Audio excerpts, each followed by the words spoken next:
Kalean Albina Stardust ere ibili zen atzo, bazterrak nahazten, beti zereginen bat jartzen diogu, eta holako festetan oso esanguratsua izaten da, modako bitxiak, janzkerak, gaiak izaten direla, eta festetan ageri hoi direla, eta urtero, bat edo beste izan hoi dela, desberdina, eta lan horixe jarri diogu. Esan diezagula, bilatu dezala, ikus dezala, probatu dezala, eta gero esan hori da, zer dagoen modan, aurtengo festetan.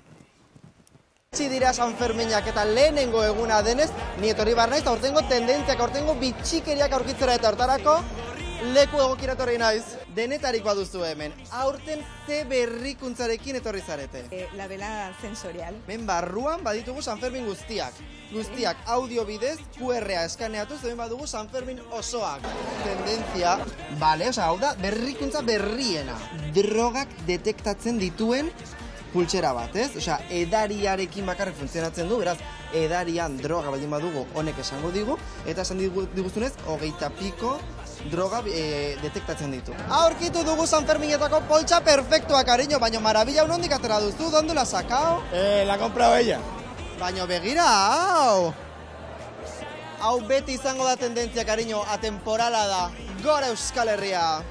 Mundu guztia brilli-brilliekin eta nik oraindik ez dut lortu. Banoa bila.